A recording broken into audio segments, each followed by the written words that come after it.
Hey guys, today we will make one of the Indian versions of chicken curry. Again, this is not the version of chicken curry, this is just one of the versions.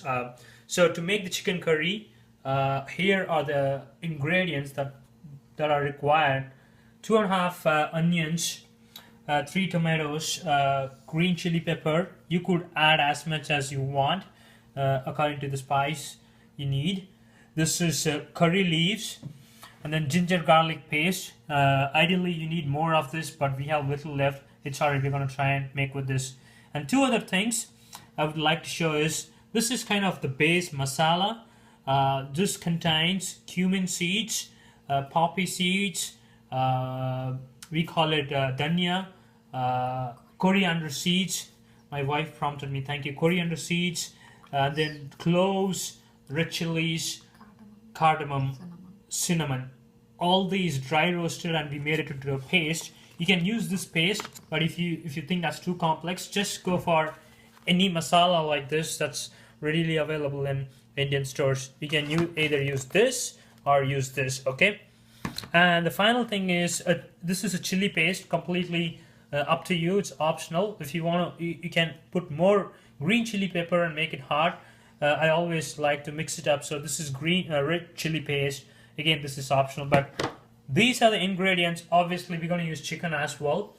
It's sitting in the refrigerator, but these are the ingredients. Now let's go ahead and get started making one of the versions of chicken curry. Let's get this started. Okay, the first thing to do is, like, obviously there's oil, olive oil plus sesame oil. Add some chilies to it.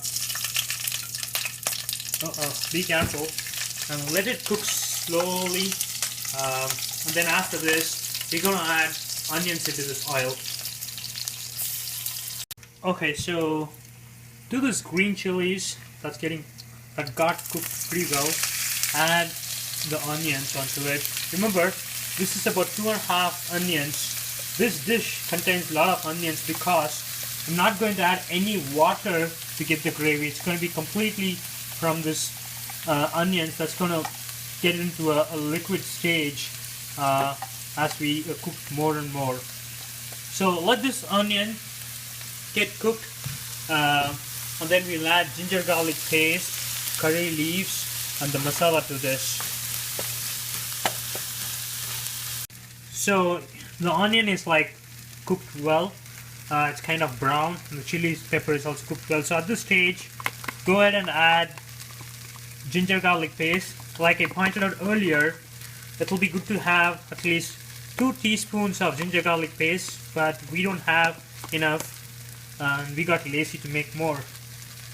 So that's ginger garlic paste, and then the masala we were talking about, that goes in. Again, this is completely up to you how spicy you want to, but we will go ahead and add close to 3 teaspoons. Probably, you know what? Probably we will start with 2 teaspoons or 2.5. Now let this get fried along with this onions. It's very important. This dish is going to take a lot of time. You need patience. We need this onions to turn into some kind of gravy, and when it's turning into that stage, we'll add tomatoes and curry leaves into this, which will help the onion turn into liquid state even faster. So let this get fried for some time. So the onions are slowly turning into the state in which we want it to be. Now we are going to kind of aid it by adding tomatoes. Remember, we are adding 3 tomatoes, finely chopped, and then add curry leaves to this, and let this get cooked for another 10 minutes or so, and then we will add chili paste and chicken to this finally. Okay, so the onion I think I would say it has reached the stage where we want it to be. It's kind of gravy now. So at this particular stage, go ahead and throw the chicken inside. You could use boneless chicken breast or whatever you want to, but we typically use chicken with bone in, because over over time we have figured out it gives a different taste to the gravy when you have bone in the chicken. So we have to let this cook until the chicken is completely done, and finally throw some cilantro or coriander on top of this. Then we'll be good to serve. Forgot to mention that I've already added chili paste into this, and I've also added salt to the level required. So do not forget to add salt while you cook. Alright, let's see. Here you go guys, chicken curry. Now the final part, like I pointed out earlier, is adding the coriander or cilantro. What I've done is I've cut the stem of coriander leaves. I never like to waste it. I'm gonna add sometime before because the stems will get cooked.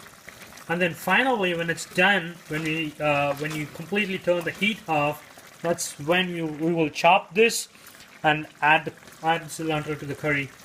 That's it. It's getting almost there, ready to be served with white rice. Okay, so the oil is beginning to float on the top, which means it's done. We have checked for the chicken and it's cooked already. So we've spent around, I would say, around 15 minutes. We waited for around 15 minutes for the chicken to get cooked. And the final step is adding cilantro to this, and then turn the heat off,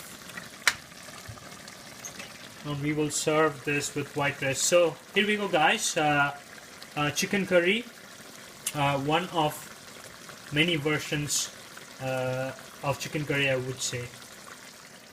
Okay, so here is the final output. Chicken curry with white rice. You're going to watch a movie and have this. We look forward.